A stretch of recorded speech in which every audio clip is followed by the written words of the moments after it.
Hi, I have a friend that wants to learn to can tomatoes. I've been around it all my life, so I've always done it. But I know a lot of the people that are younger than my generation don't can anymore, and that's sad. Anyway, I'm going to show you what you need to get started. It's really simple, really easy, really quick. The longest thing you have to wait on is your jars. That's the longest thing you have to wait on. Spoon with holes. You need a pair of these. You get these at Fred's. This actually picks your jars up out of your boiling water that you'll see in a minute. They don't cost but $2 or $3. Regular salt. Citric acid. I don't know if I said it or not, but you need a couple of sharp knives. And if you're putting your tomatoes up for soup, usually people can tomatoes for soup in quart jars. And if you're canning in quarts, you're going to need a half a teaspoon of your citric acid and a half a teaspoon of your salt. It goes in each quart jar. Your rings and lids will come with your jars. When you buy your, you're going to need a canning funnel too. You can get that at Fred's. When you buy your jars, when you get them out of the box, make sure you wash them with soapy water. Rinse them really well. Don't leave any soap in your jars at all. You're going to need a couple pair of tongs, 2 large pots, and I call it a canning pot. I don't know what everybody else calls it, but that's what I call it. You put your jars, after they're washed and rinsed, you put your jars in the canning pot. Your water needs to be about that far above your jars. Turn it on high. You need your water to boil. When your water starts boiling, with your jars in there, set your timer. They need to boil for 15 minutes. Each batch of jars needs to boil for 15 minutes before you put anything in them. In these, you put them about halfway full of water. About halfway full of water in each pot. Let them boil, and I'll show you why. A lot of people use a dish pan. I use a tote. That's not a tote, it's really a bucket, but oh well.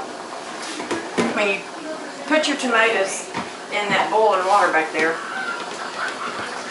what you're trying to do is you're trying to get the skin on the tomatoes to pop.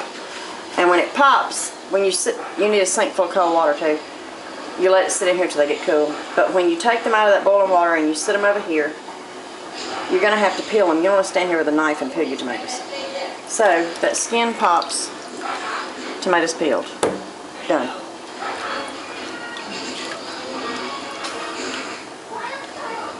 Need a garbage can close by too.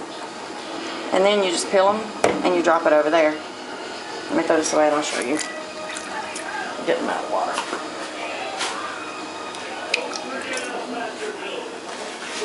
I use this to transport them from the water. See, that's what they'll look like. And just take them out of here. And you'll know when they're ready because not only will they be popped, the skin will be split, but you see how wrinkly that tomato is? It don't have to be quite that wrinkly, but just a little bit makes it a lot easier for them to come off. I mean, it's going to come off if it's split, but you see that's a little wrinkled on the bottom. And it makes it a lot easier for them to come off of there. And you just take all of them out. You see how that one's not quite right? Really, really right? It takes it longer for the skin to get loose up there on the top of those than it does on the really ripe ones. And I use 2 boilers instead of just one. And then you just bring them over. Pour them in your sink of cold water. And then continue putting tomatoes in and taking tomatoes out until all your tomatoes are in your sink, cooling off, and all your jars have been sterilized. And I'll show you what to do after that. Okay, when we stopped last time, we were waiting on the tomatoes to split. All the tomatoes are done. They're in the sink. Well, I'll accept that one. And once again, you just get all the skin off. Sometimes it's harder to put the top when they're not real ripe. And as you can hear, my beeper's going off on the stove. I'll just set that right there.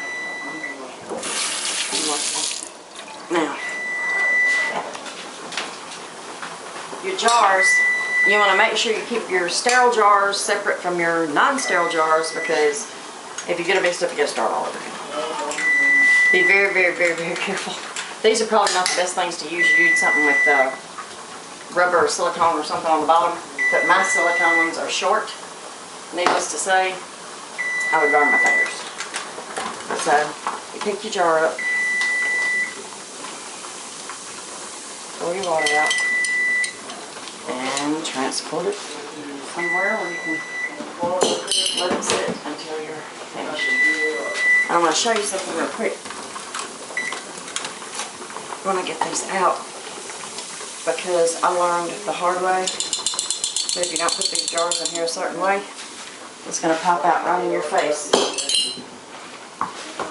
Also, when the jars are hot, much easier to break, so that they clack together. They break. You may have to add water, but that's fine, as long as it's about that far above your jars when you put them back in. Please be careful when you're taking your jars out and pouring this water out. You pour it on your hand, you're going to lose your skin. Okay, now those are sterile. Now we got to put in some that are not sterile and sterilize them. And I'll show you. And that pot over there only holds 4 quarts. So.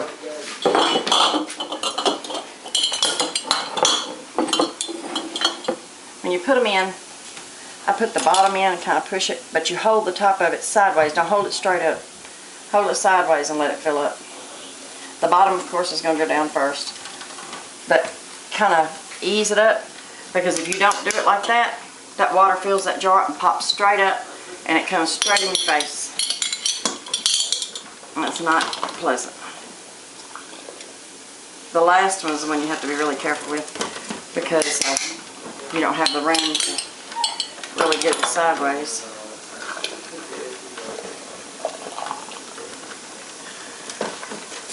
And get it in there good.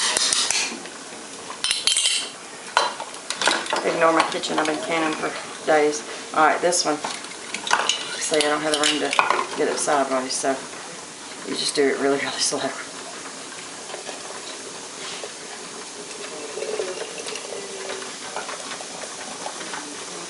And this one's not going to pop up because I didn't get enough water in. I got to add water to my pot. While I'm adding water to the pot, I want this back here. Once you start sterilizing your jars, that means you're close to putting something in them, especially if you've got your tomatoes done. Your rings and lids, put them in just a pot and with hot water. And I haven't turned mine on yet because, let's see, with those tomatoes, I should get about 8 quarts. So once I put the water in, add some water in here and it starts to boil, then I'll set my timer. When I set the timer on that, I'll come back and I'll turn, because that'll be my last batch. So I'll turn my eye on back here on medium and let this water get boiling hot. Once it gets boiling hot, I can turn it down to low and just let it sit there. You want these to stay hot. Everybody don't do that. That's just the way I was taught. My grandmother was 106 and my mom was 93, and that's the way they taught me. Hold on just a minute. Hush. Okay.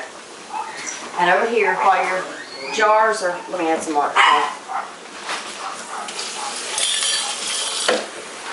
While your jars are boiling, your tomatoes are over here getting cool. And I've let this water out twice and put more cold in it, and it's still very warm to the touch. Not burning, but it's warm. Okay. Tomatoes are peeled and ready to go. I wanted to show you here, if your tomato has, you need to keep your garbage can close too. I'm just going to use the corner of this paper, but you probably can't see that. That's like a bruised spot on your tomato. You don't have to throw that tomato away.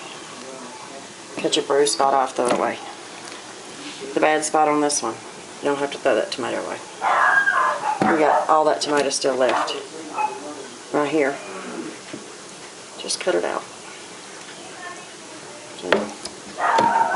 And then, when I cut my tomatoes up, I do it a little different than everybody else. And actually, my husband showed me this trick. believe it or not, he does like to can. When these tomatoes come out of here, even though, like right there, that tomato's, I mean, it's not cold, but it's not hot. Some of them, you can still feel that they haven't been long out of the water. But some of them are going to fool you. Whereas that one, it's a little warmer than the other one. This one, I can't even tell it's hot. However, when I cut into this tomato, that juice down there in the center of the tomato is going to be really hot. So when you're holding it like this and you're trying to nip at it like that, all that hot juice is running down, straight down into your fingers, and it's just horrible. Anyway, this is how I do it.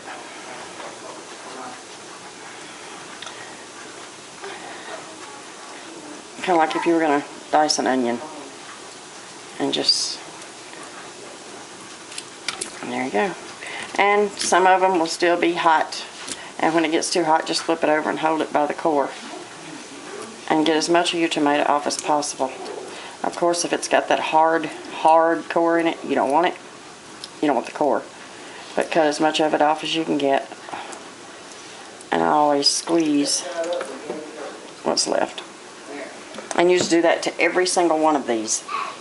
And I do all of mine before I go to the next step. And so, that's it for now. Okay, all the tomatoes have been cut up. All my jars have been sterilized. This is what you'll wind up with. I've already got half of this poured into one boiler back here on the stove. Forgive my boiler, it's like 900 years old. This is still full of water. There's no need to ever even turn it off. Just keep filling it back up. Because once you get your tomatoes in your jar, when you screw your lids on tight, they have to go back in here. My rings and my lids are back here, already hot. And so now, all I have to do is put this, the rest of this, on to cook. You bring it to a slight boil. Once it starts boiling, you turn it down and let it kind of simmer for 10 minutes. Stir it occasionally. And as it's simmering, you'll notice a thick film of orange tomato juice will form at the top of your boiler. It'll be really thick. You'll know what I'm talking about. It's foaming. Have a spoon and like a bowl, and just take your spoon and skim off that top real thick foam into your bowl. You don't want that in your tomatoes that you can. Let me put this on the stove.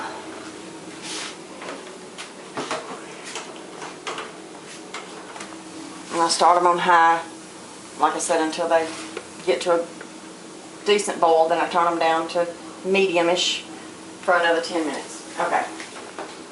While that's going, I fix my jars. This is my salt, and this is my citric acid.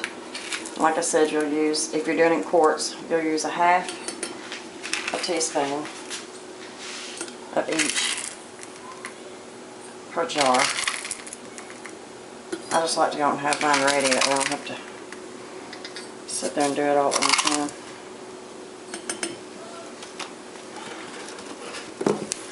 And if you fill up too many, you know, hey, it's salt. That didn't have quite half a teaspoon. And a half a teaspoon, it sounds like a lot of salt, but it's really not that. It's really not. Once you cook with it, it's not bad.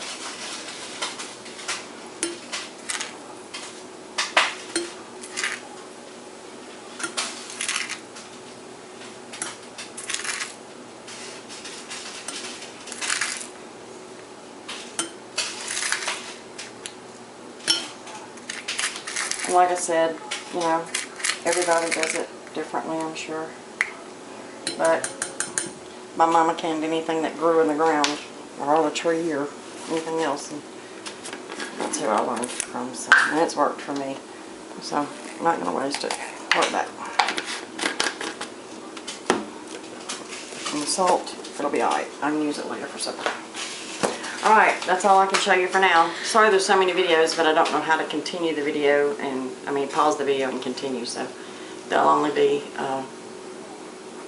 one more, and that'll be it. Maybe two. Okay, the tomatoes have boiled and simmered for 10 minutes. Water's still boiling over here. I just took the lids and the rings off the eye. They're in hot water. Salt and citric acid is in your jars. I saved what I told you to skim off on the top of your tomatoes. I wanted you to see what I was talking about. That's what it'll look like on the top of your tomatoes. You just take your spoon and skim it off and dump it in a bowl. You don't need that. That's garbage. And I just dump all my tomatoes back in one big thing. They're still hot. You take your cannon funnel, stick it there, and just start filling your jars. And you don't want to, whoops, made a mess. You don't want to fill them flush with the top.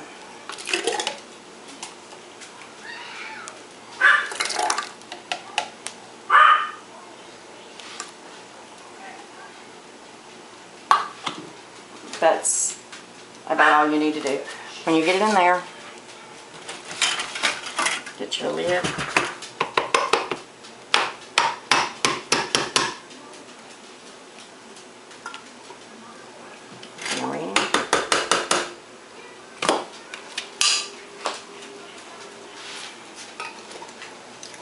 The jar's going to be hot, of course.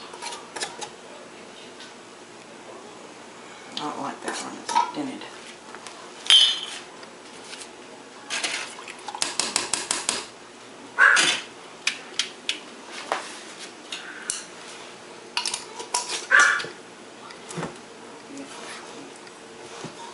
And you don't need to break your hand, just get it on good and firm.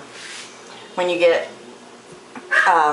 you can do all your jars, or you can just finish however many your cannon boiler will hold. I'll do 4 at a time, then I put them in my boiler because my boiler will only hold 4.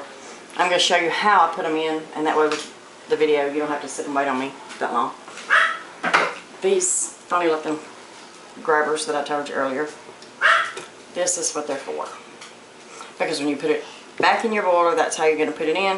When you take it out, you'll be picking it up like that. Just barely pour the water off the top from the boiler over there and sit it out, and you'll be done with it.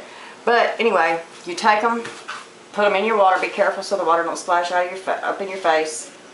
Again, the water should be about that much above your jars. Put them back in the boiling water. Let them boil for 13 minutes. After 13 minutes, take them out. When you take it out, you don't have to tilt it completely over. Just take it and tilt it just a little bit to get the water off the top. And then sit it on your counter or wherever. And you're done.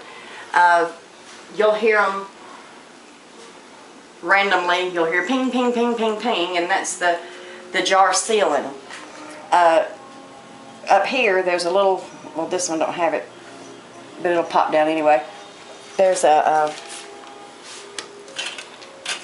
it's a little knobby thing. You're not going to be able to see it, I don't think. You hear that? I know you can't see it, but once it seals, you won't be able to do that anymore. You don't want to walk around doing that anyway, because if it hasn't popped already, you messed it up. But once it seals, that thing will pop down, and you'll hear it go ping, and it'll stay down like that. That means it's done.